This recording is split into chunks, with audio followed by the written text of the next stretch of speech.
All right, welcome back, folks. And we're already on the clock. We're going to go with the boy, Jamar Chase. Boom. We're drafting out of the 3 hole. Went Gibbs, Bijan, then Jamar Chase for me. I'd like to welcome y'all back to the stream. And by stream, I mean my recorded video. But same, but different.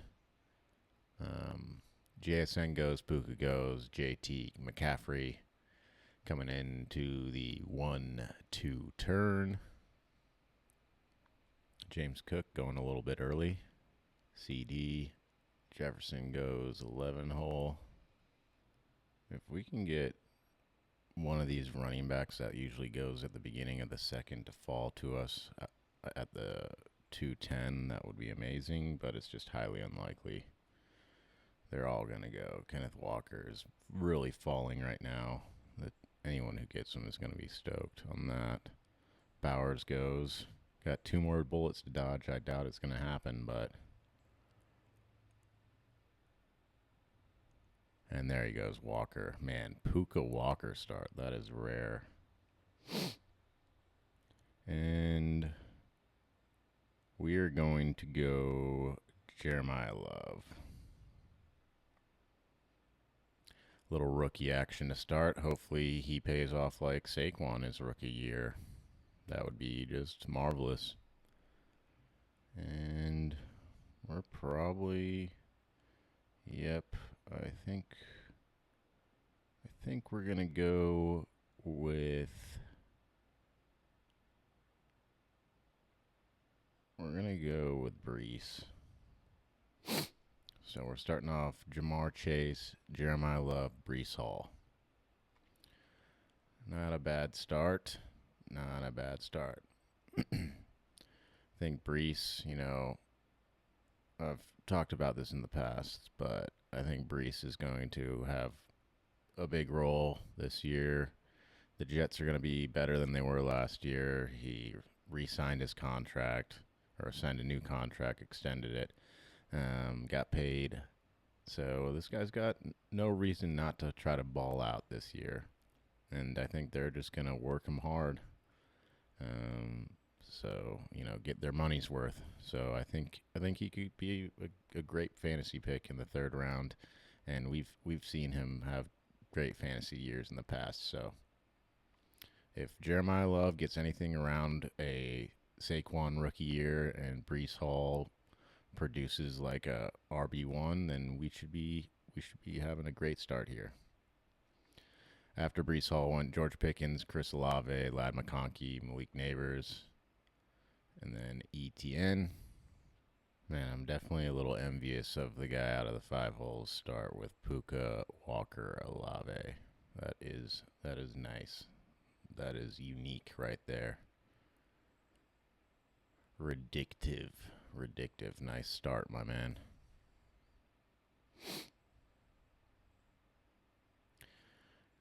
Coming around the 3-4 turn right now. Garrett Wilson goes off the board at the 4.4. Josh Allen follows. Not a bad, kind of a faller for Josh there. Josh Allen at the 4.5. Not too bad.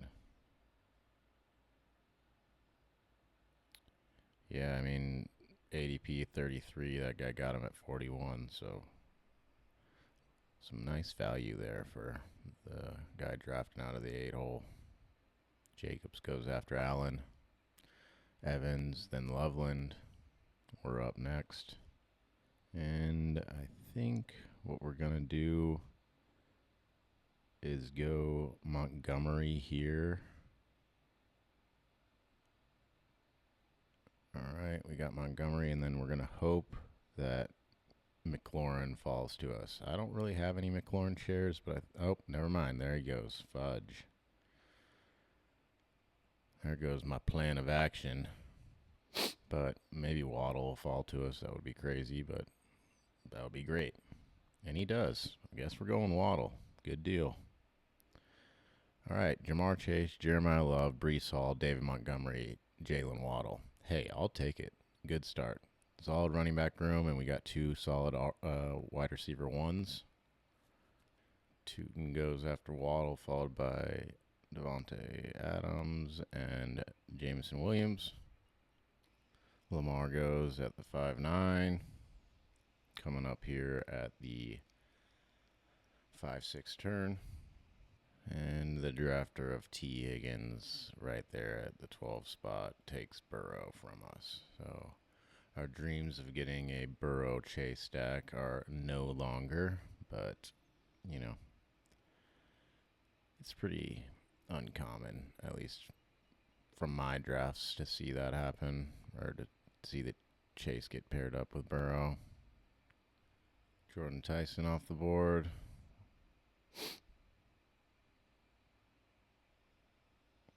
We're up in 3 picks. And I think we're going to take a naked Jalen Hurts. Get an elite quarterback on our hands. You know, that should be a real value from Jalen Hurts of years prior. I think we're getting him at a good value there. And, you know, maybe we'll backstack him with a Goddard or a Stowers late or something like that. And I think we're going to go ahead and grab Jaylen Warren right now.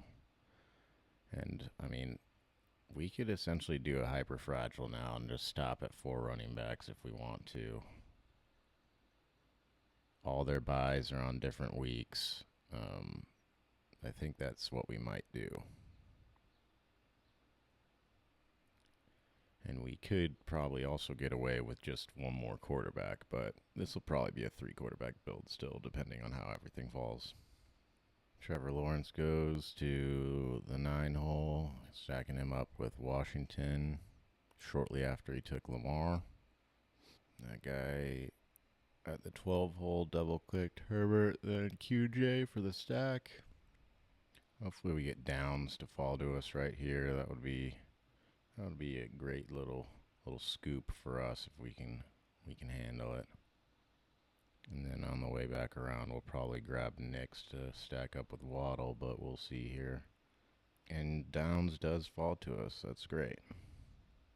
There we go. He stands to gain a lot this year with, I think, with Pittman being traded. I think Alec Pierce is injured right now and may not come back till midway through training camp. So Downs is just going to get his reps in, and, you know, we like to hear that for this squad especially. And come on down, Bo Nix. Boom. All right, we got Nix stacked with Waddle. So we got a first stack in the mix, and we could probably shut it down at quarterback if we wanted to. We'll just see how everything shakes out. But so we want to look into some 49ers or Patriots for the 2 bringbacks for Hurts and the Broncos. See if we can get some correlation in that regard. And this is a time where we definitely think about getting a tight end. Definitely need to get some more wide receiver depth. And we'll see who falls to us. You know, maybe getting a Kelsey on this squad would be nice. If Pitts falls to us, I doubt he does, but if Pitts falls to us, we might want to scoop him up. Might be a Kittle team for that Week 17 correlation. Let's just see what happens. Jared Goff goes. There goes Pitts right after him. And Travis Kelce does fall to us. I think we're going to pick Travis Kelce here. And then kind of check out what receivers we might want to mix in to the squad. Maybe Wan'Dale Robinson, Matthew Golden, one of those 2. Damn, and Kittle goes right after Kelce. I kind of had a feeling it was going to be one or the other. Went with Kelce just because obviously Kittle has the injury. And he's, you know, the claim is he's going to be back by week 1, but who knows if that's actually going to be the case and how how strong is he going to come back? Is it going to be a slow ramp up, or is he just going to be the same old Kittle right off the rip? So I'll push my eggs into the Kelsey basket for this squad. There goes Wandell. Crud. As much as I don't like this pick, I think we're going to go Khalil Shakir. We need wide receiver depth, and that was really the only pick aside from Travis Hunter, unless we want to take him really early. He's not going to come back to us, but he might. If he does, we'll be glad we took Shakir instead of him. But we're just going to continue to build out this wide receiver depth and tight end depth, and see what we can scrounge up. I did just realize that Jalen Hurts and Bo Nix both have a Week 10 bye. That really fucking blows. So we are going to start looking into getting a third QB on this squad. Yeah, that's a real stinker. But so we'll see who gets back to us here at the next turn, or then our next turn rather. Gosh, that's a real bummer. You hate when that sort of stuff happens. I'm not typically one that cares too much about buys, but obviously with quarterbacks and tight ends, a lot of the time you can kind of get screwed like that. And I feel like there's some bye weeks this year where there's just tons of teams with the same weeks off, which kind of sucks. But I think if Stroud comes back to us, we're going to grab Stroud. We already have Montgomery, and then maybe we can backstack him with Schultz or a Tank Dell or the Higgins if he hasn't already gone. All right, we're going to take CJ Stroud. Come on down. And that'll be our QB for the Week 10 bye. And if Stephon Diggs falls to us, that would be. Oh, never mind. There he goes. I'm gonna grab Hunter Henry. Get a little bit of that Week 17 correlation I was talking about. The boy Chig goes at the 14-2. If Dalton Schultz falls back to us, that may be our pick. We do need wide receivers pretty bad. Not going to lie in that regard. But, there's a few options here for wide receivers as well. Debo, Devon Stribling, Jeremy Bernard, potentially. So we'll see what our options are like. The Schultz would be helpful for the Stroud stack, though. And, I've been taking Debo a lot. Hopefully that man signs somewhere. I think we're gonna grab Schultz, be done at tight end. Boom. Schultz was on the squad. Both the wide receivers I was looking at hilariously go right after that. So I think what we're going to do is we're going to grab Jeremy Bernard. And hopefully he works himself into that Pittsburgh offense relatively quickly and earns the trust of the boy Raj Dog. And I mean, we very well are just going to take wide receivers from here on out. Maybe one more tight end, and that would make it a 4 tight end build, but, we'll see. We'll see how it shakes out. The boy Tesla goes in the 15.7 slot. Sean Tucker going at the 16-1, followed by Calvin Ridley. Brandon Ayuk going in the 16th round. What's that guy thinking? That's a pretty wild choice if you ask me, but who knows? If Tank Dell falls to us, that's going to be an easy scoop up. He's got an ADP of 187 right now. We're at 190, so totally within the realm of possibilities. There'll be another stack with CJ Stroud there. Oh, Tank Dell went. Shoot. And I think we're going to grab Gunnar Helm, who is a massive ADP faller and should have a big year, I think. So that gives us 4 tight ends. We're definitely done at tight end now. And we gotta focus on these last 2 wide receiver picks. And I think we're gonna grab Dontavian Wicks since we have Jalen Hurts here. Come on down, Dontavian. And then we're gonna be looking at who knows?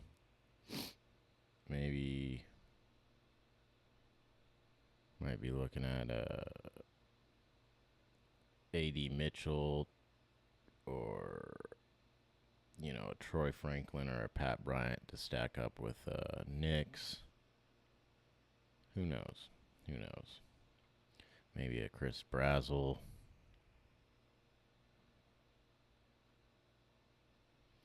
The world is our oyster. Maybe a Jacoby Lane.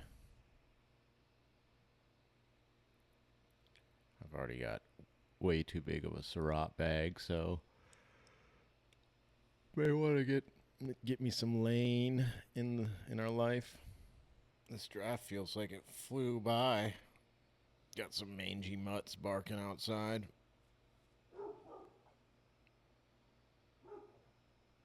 Oh, A.D. Mitchell goes in the 17th. Interesting. Marshawn Lloyd goes at the 18-3. We're up in 3 picks. I think we're going to end up scooping Pat Bryant if someone doesn't snake us to get that Knicks correlation, that Knicks stacking. Oh, Franklin goes. As long as it's not Pat. All right, there we go. Pat Bryant, come on down. And that wraps up the squad right there. We'll give a rundown of our team real quick. It's a 3-4-7-4. We started off with Jamar Chase, Jeremiah Love, Breece Hall, David Montgomery, Jaylen Waddle, Jalen Hurts. A couple Jaylens back-to-back there. Jaylen Warren, holy cow. Jaylen Waddle, Jalen Hurts, Jaylen Warren. 3 Jaylens in a row. Who would have thought? That's crazy. Josh Downs, Bo Nix, Travis Kelce, Khalil Shakir, CJ Stroud, Hunter Henry, Dalton Schultz, Jeremy Bernard, Gunnar Helm, Dontavian Wicks, and Pat Bryant. Not a bad squad. We got Hurts stacked up with Dontavian Wicks at the very end there. We got Nix stacked with Waddle and Pat Bryant. And then we got CJ Stroud stacked with Montgomery, Hunter Henry, or no, not Hunter Henry, Dalton Schultz. And that's the squad. So all our quarterbacks are stacked in some fashion. A 4 tight end build, but I think we're more likely going to get one of these tight ends to slot in at flex over these receivers at the back end of our draft. So, all in all, I like the team. I think it should be pretty solid. But yeah, I want to thank everyone who tuned in. If you could, give the video a like. That goes a long way. And I will see y'all next time. Thanks. Peace.